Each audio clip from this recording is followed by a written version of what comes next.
saya tengah mencari hotpot yang cantik, yang besar, yang sesuai untuk 5-6 orang makan. Korang boleh grab yang ni. Yang ni memang besar tau. Sebelum ni Cik Tia ada yang warna cream, yang ni warna kuning. Ya Allah, comel gila kan. Yang ni.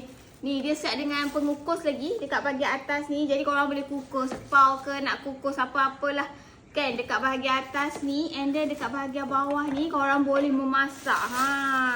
Cantik gila guys. Warna kuning. Tengok dekat tepi-tepi dia ni macam warna silver macam tu. Material dia plastik, tapi dia kuat lah, kukuh jugalah material dia. And then ni dekat depan dia ni ada 3 suhu yang korang boleh setkan ikut kepanasan kan. Kalau nak yang berkuah, yang cepat masak, boleh buat yang panas sekali lah. Kalau dalam juga tau, ni dalam boleh masak sup-sup, tom yum, oden. Kan selalu orang masak oden kan dekat sini. Ni dia ada manual dia dekat sini. And dia material dia yang jenis non-sticky lah. Nampak? Nak basuh pun senang. Sebelum korang travel, Aldo ni memang senang. Tak perlu lagi nak bawa portable gas, nak bawa dapur gas tu kan.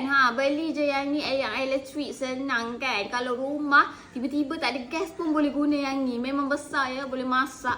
Ni banyak. Wire dia pula yang jenis 3 pin tau. Jadi senang lah, tak perlu cari adapter lagi. Korang kalau nak grab ni, tekan je beg kuning.